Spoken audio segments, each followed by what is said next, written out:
The government of Burundi, through the Ministry of Agriculture and Livestock and Burundi's National Farmers Organization, the Confederation of Associations of Agricultural Producers for Development, CAPAD, hosted the 3rd Eastern African Farmers Federation Congress from the 5th to 7th August 2013 at Royal Place Hotel in Bujumbura.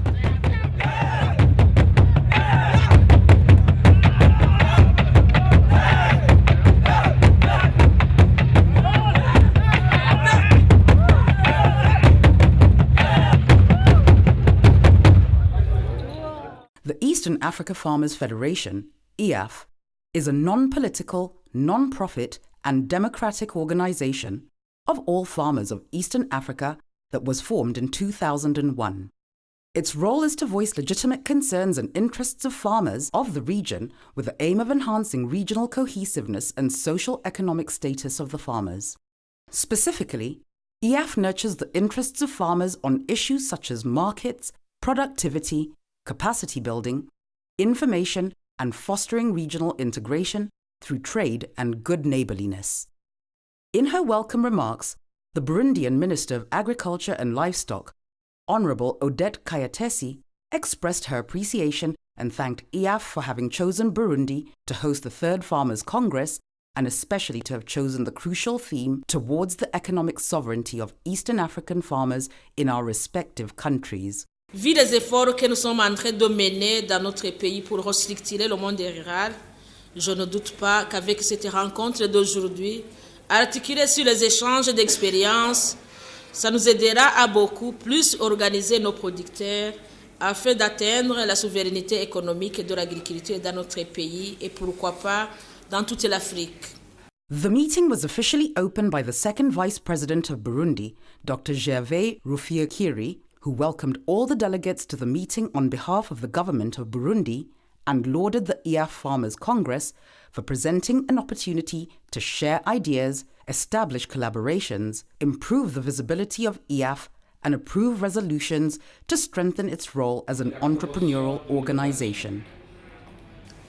Dans le cadre de la mise en œuvre des programmes de l'IAFF, une loi régissant les groupements pré-coopératifs regroupant les producteurs agricoles pour la plupart a été promulguée. Groupés en association, les producteurs agricoles pourront augmenter la production et conquérir le marché tant national qu'international, car, dit-on, quand les toiles des araignées se réunissent, elles peuvent lier un lion.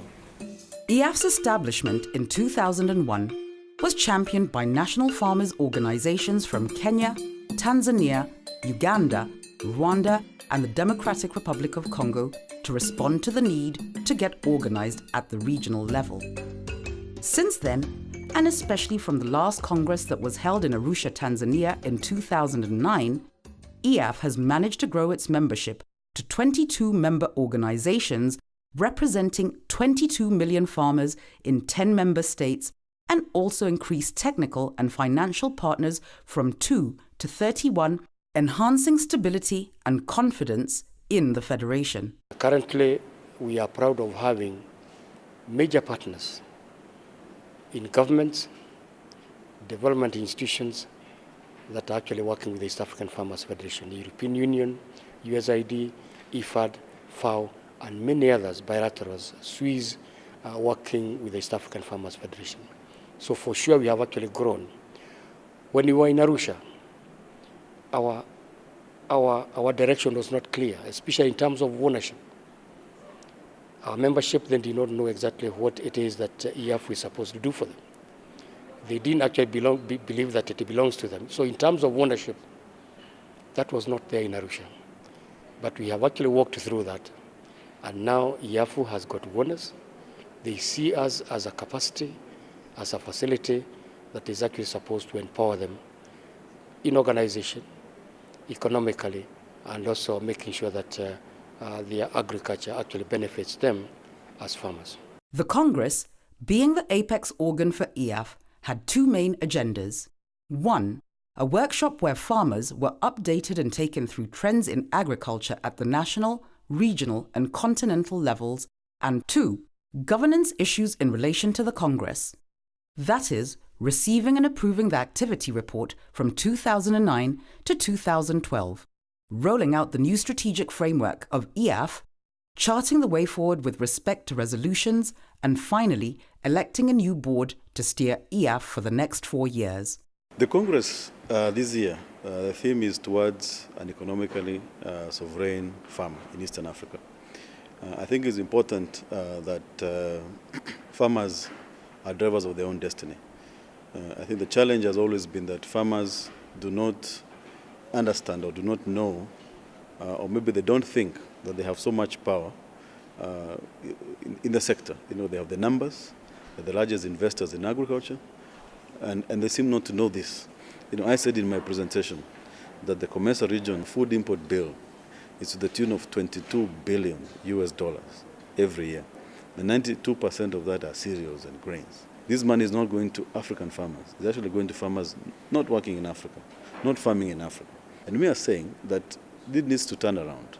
We had a meeting in Naivasha in 2012 where Eastern Africa Farmers Federation members, the chief executives and the presidents, actually looked at the new strategic framework. We had a reflection session, and we came up with some kind of a declaration that we have to turn things around. We have to make sure that within our new strategic framework that we have moved 20% of our membership from farm gate to bulking. A gathering of over 200 people participated in the meeting drawn from the national member organizations in Eaff member countries.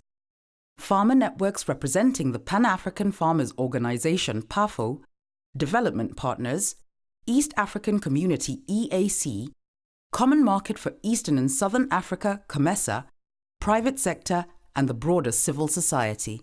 Discussants responded to the Congress theme, highlighting the role of farmers, development partners, private sector and government, research and technology. The East African community, as you are aware, is a regional economic community of the 5 countries, which is less because we have many more countries that are part of EAFF that are not in the community, but they still trade with the community. So the East African community developed the Food Security Action Plan, and this action plan was actually tabled and even discussed at summit level by heads of state. So there is a lot of commitment within the region to address agriculture and food security issues. So we have policies in place to ensure that we build capacity within the region, to boost food production within the region, to make the region food sufficient, and also be able to export to other countries and raise some money for the region to address other areas. So I think this conference has been very useful because we're able to share a lot of the things that we are doing, things that we have done and those that we are doing, and what we are planning to do in future. And we are happy that EAFF is part of the civil societies that are observers in our meetings. So they also participate and we work with them at a technical level. One of the first things that we need to be doing as farmers and farmers organizations is that we need to understand what our rights are. And it is when farmers organizations can identify their rights that they are able to demand those rights from their various governments. And so one of the things that Action Aid really builds on is a situation where farmers organizations will need to get their capacity built in terms of understanding their rights, in terms of everything they do from a rights-based approach. So from the human rights-based approach, it means that they don't just expect government to do things for them, they demand what government should do for them, how it should be done, based on their fundamental rights. The Congress adopted 5 resolutions where 1. Eaff resolves to engage farmer organizations in agricultural policy processes at the East African Community, EAC, Common Market for Eastern and Southern Africa, COMESA, Intergovernmental Authority for Development, IGAD, the African Union, and governments at the national level by proactively tracking commitments on various agriculture and food themes such as the Comprehensive African Agricultural Development Programme, CAADP, among others. CAADP has brought agriculture back onto the development agenda at political level. This used not to be the case because I think agriculture was talked about by those who were passionate about it, but it was not filtering into the political decision making by heads of states and other politicians. The second key fundamental achievement is that agriculture used to be discussed by those who were in the ministries responsible for agriculture and development partners, and to some extent finance. But with the coming of CAADP, now non-state actors, specifically the voices of farmers, the voice of the private sector, are part of the discussion of what priorities ought to be helping the continent to move. We really congratulate the East African Farmers Federation for organizing this, because again, you begin to see the story that is coming from the village, even when you are still at continental level. Eaff resolves to institutionalize and strengthen the farmer organizations by promoting the international principles for cooperatives at all levels, as well as ensuring that the agenda and actions of farmer organizations are people-centered and member-driven. When we talk about people-centered, what exactly do we mean? We mean the ordinary people, the ordinary persons. The farmer in some village in Burundi, in Ngozi, a farmer in some village in Gajitumba, in Rwanda, a farmer in Kamwenge, in Uganda, a farmer in Nyeri, in Kenya, a farmer in Mbeya, in Tanzania. That is exactly what we are talking about. We are talking about the ordinary people, because the idea of coming together as a region was to build capacity and tap into our different capacities so that we build a critical mass that can propel us forward. You want a law of a regional nature to guide the operations under cooperatives. We just feel that you are doing what you are supposed to do. And in this respect, you find that you are participating actively in the integration agenda because you are already at the center of initiating legislation.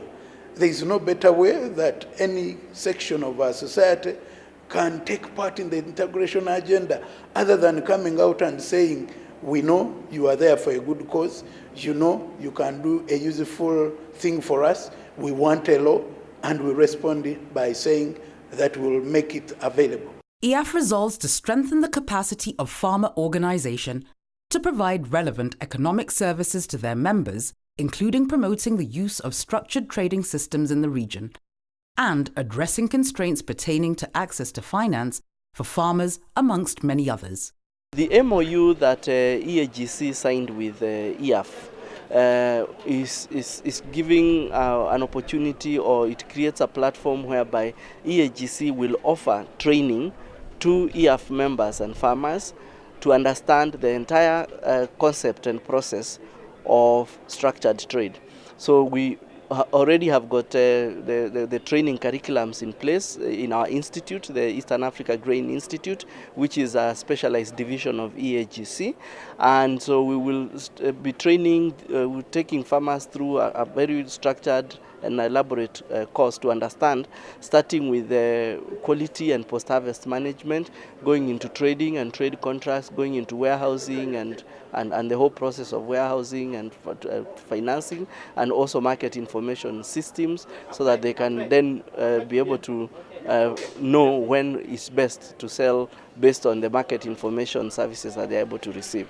We appreciate the support so far we received from East African Farmers Federation in a number of capacity building trainings, and also the Agritera for similar trainings on governance to the board of directors, and I think these are some of the capacity building workshops that we look forward to, and we hope that more will come as we progress, as we form the commodity specific associations, which will also require specific trainings as well. Eaff resolves to apply various knowledge management and communication tools to improve the farmers' access to services including markets, finance, research, extension and technology. We want to see how farmers can use ICTs, mobile technologies, how researchers can use it to facilitate the production, how extension officers can use these technologies to deliver information to farmers, and then all the way from production through marketing, access to market to bring the producers and the traders together, and then all the way to monitoring and evaluation. What are some of these technologies that are tracking the commodities from the producer all the way to the user? So we have all kinds of applications that we have identified, and we are identifying to be able to support farmers in Africa, Caribbean and Pacific countries. J'étais venu ici au 3e congrès de l'IAF, étant donné que le FARA est partenaire à l'IAF à travers beaucoup de projets que nous menons ensemble, notamment la plateforme Afrique-Europe pour les partenariats en recherche agricole pour le développement, PIPAD, que l'IAF est en train d'exécuter ici en Afrique de l'Est. Et donc, je suis venu dans ce cadre-là pour représenter le FARA. Eaff resolves to deliberately formulate programs and projects that effectively respond to the aspirations of women and youth farmers in the region. Yes, let the farmers have a voice, but let the farmers bring the youth. And if we do not harness their energy in bringing them into agribusiness opportunities, then we will be losing a great opportunity. We will in fact be heading into a major catastrophe of unemployed youth. And it is often said, a hungry man is an angry man. We cannot afford to have the youth idle. We need to bring them, present them for opportunities, build up their capacities in agribusiness, harness their energy and drive for ICT, bring them to bear on improving agriculture productivity issues. In the rural areas, most of the manpower comes from the women in the farming communities. However, we also do acknowledge that, again, in our rural communities, women don't own land. They usually farm the land on either their husband's land or their father's land. So those are some of the challenges that we might be talking about when it comes to the women representation. Whereas we do acknowledge that we are already present when it comes to the labor force in the family-owned small farming businesses. However, when it comes to the decision-making level, then we are nowhere to be seen, and when it comes to the land ownership. The outgoing Governing Council was acknowledged and honoured for their dedicated service for the last 4 years, and the new Eaff Council elected a new management board that will steer the organisation for the period 2013 to 2017. The new board is very strong. We have more or less chairpersons of the national farm organizations. It's also strong because it's representative of all the member countries that are within the Eaff membership. It means now we are properly represented in every country that we actually operate in. Bon, comme vous aussi vous l'avez observé, nous sommes ici comme les congressistes pour participer au 3e congrès de l'EAFF. Je dirais qu'on a choisi de venir ici au Burundi, tenir notre congrès pour pouvoir manifester encore notre volonté, notre détermination et de montrer aux partenaires, au gouvernement respectif, comme quoi nous, la Fédération des agriculteurs d'Afrique de l'Est, nous sommes engagés, nous sommes déterminés à transformer le monde rural à travers le développement de l'agriculture. Agriculture is the largest employer of labour in Africa and has an enormous role to play in the development of the continent. The theme of the Congress was geared towards showcasing the agricultural economic potential and opportunities of the Eastern Africa region. Farmers' organizations play the key role as strategic partners as they are the legitimate voice towards the economic sovereignty of the Eastern African farmer. As regards our partners, I would like to encourage them to continue working with the East African Farmers Federation. And I believe that for them to feel encouraged to actually work with us, especially the regional economic communities, like COMESA, the East African Community, and also the umbrella African Union, and NIPAD. We must understand